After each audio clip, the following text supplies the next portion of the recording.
Imagine this. You're sitting with your whole family. Your uncle, your aunt, your cousins, your grandparents. Everyone is speaking in English, Laughing, talking, sharing stories. and you're the only one sitting there, silent. Because you don't know what to say. You understand a little, but when it's your turn, Your mind goes completely blank. no confidence, no words, just that awkward feeling. If you've ever felt like that, this video is exactly for you. Because today, you're going to learn how to speak English in a joint family, step by step. How to talk to your parents. How to respond to your uncle and aunt. How to joke and connect with your cousins. How to speak respectfully with your grandparents in natural English. And this is not slow, boring textbook English.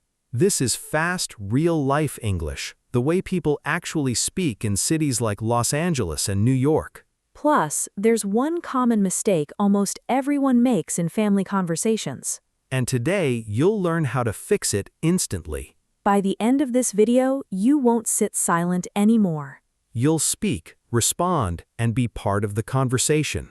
With confidence. So don't skip, watch till the end. And subscribe to the English Cafe to start speaking English confidently every single day. Now, listen carefully. Repeat after us. And imagine yourself sitting with your family again. But this time, You're speaking too. ready? Let's get started. All right, let's imagine a real situation. You just arrived in Los Angeles after a long trip, and now you are standing at the hotel reception. You feel a little tired, but you still need to speak in English. So how do you start? Yes, this is very common. Most learners feel nervous at this moment, but you can start very simply and confidently. You can say, "Hello, I would like to book a room for 2 nights." That sounds natural and polite. Let's continue this conversation a little longer so you understand how it works in real life. Hello, I would like to book a room for 2 nights. Do you have any rooms available? Yes, we do. What type of room are you looking for? We have single rooms, double rooms, and deluxe rooms with a city view. That's great. I would prefer a single room with a queen bed and a nice view if possible. Also, I would like to know if breakfast is included in the price. Yes, breakfast is included, and it is served from 7 to 10 in the morning. Your room will also have free Wi-Fi and basic amenities. Perfect. That sounds good to me. I would like to confirm this booking. Great. Let's pause here and learn something important. When you say, I would like, it sounds polite and professional. Never say, I want a room, because that sounds a little rude in English. Repeat after us. I would like to book a room for 2 nights. Again, I would like to book a room for 2 nights. Now say it naturally. I would like to book a room for 2 nights. Excellent. Now let's move to the next real situation. Now you arrive at the hotel and go to the front desk for check-in. This is where many people get confused. Let's practice a longer conversation. Hello, I have a reservation under the name Sophia. I booked a room online for 2 nights. Welcome. Let me check your reservation. Yes, I can see your booking here. May I see your ID, please, so I can complete the check-in process? Sure, here is my ID. Also, can you please confirm if my room has a city view as requested? Yes, your room has a beautiful city view and it is on the 5th floor. You will be staying for 2 nights and your breakfast is included. That's perfect, thank you. Also, could you tell me what time breakfast is served and where I can find the restaurant? Breakfast is served from 7 to 10 in the main restaurant on the ground floor. You can also order room service if you prefer. Great, thank you so much for the information. Let's stop and understand something here. The sentence, "I have a reservation under the name," is extremely useful. It means your booking is already done and saved with your name. Repeat after us. I have a reservation under the name Sophia. Again, I have a reservation under the name Sophia. Now, natural speed. I have a reservation under the name Sophia. Perfect. Now let's continue.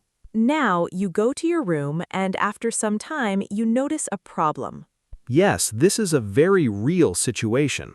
Let's practice a longer conversation again. Hello, I am calling from room 305. The air conditioner is not working properly and the room feels very warm. Could you please send someone to check it?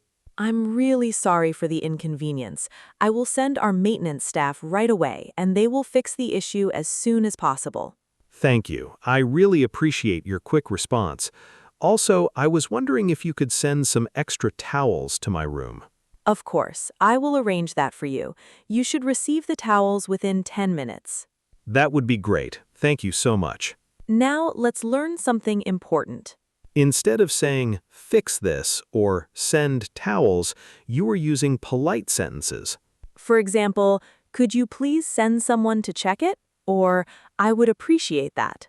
Repeat after us. Could you please send someone to check it? Again, could you please send someone to check it?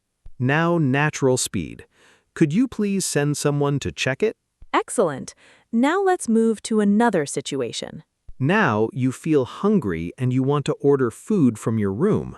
Yes, this is called room service. Let's practice a longer, natural conversation. Hello, I would like to order some food from the menu. Could you tell me what options are available right now? Sure, we have a variety of dishes, including sandwiches, pasta, salads, and beverages. What would you like to order? I would like a grilled chicken sandwich with some fries and a cup of coffee.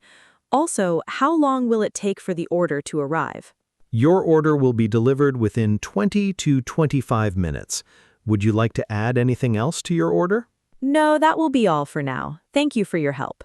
You're welcome. Your order will be on the way shortly. Let's pause and understand. I would like to order is the safest and most natural way to speak. Repeat after us. I would like to order some food. Again, I would like to order some food. Now, natural speed. I would like to order some food. Great! Now one more real-life situation. Sometimes you want a late checkout. Yes, this is very common. Let's practice. Hello, I wanted to ask if it is possible to get a late checkout today because my flight is in the evening. Let me check availability. Yes, we can extend your checkout time until 1 p.m. without any extra charge. That's really helpful. Thank you. I appreciate your support. You're welcome. Please let us know if you need anything else. Now notice this sentence. I wanted to ask if it is possible sounds very polite and natural. Repeat after us. Is it possible to get a late checkout? Again, is it possible to get a late checkout? Now natural speed. Is it possible to get a late checkout? Perfect. Now finally, let's complete the journey. Yes, now it's time to check out. Hello, I would like to check out now. Could you please prepare my bill? Sure, your total bill is ready. Would you like to pay by cash or card? I would like to pay by card. Also, could you please email me the receipt? Of course. Your payment is complete and I have sent the receipt to your email. Thank you for your service. I had a very comfortable stay. We're glad to hear that. Have a safe journey and we hope to see you again. Thank you. Goodbye. Now listen carefully. Can I pay by card is very common, but I would like to pay by card sounds more polite. Repeat after us. I would like to pay by card. Again, I would like to pay by card. Now natural speed. I would like to pay by card. Excellent. Now imagine yourself in this situation. You walk into a hotel with confidence. You understand every question. You respond naturally without fear. Keep practicing and you will improve every day. So, Sophia, if we look at everything we discussed today, what is the real idea behind all these joint family conversations? The main idea is simple. You don't need complicated English. You just need small and natural sentences for real-life situations, like morning talk, dining table conversation, elders, cousins, guests, and daily help at home. Right, because most people think English is about big grammar rules, but in real life, it is just about how you speak in normal moments. Exactly, like saying, "Good morning, everyone.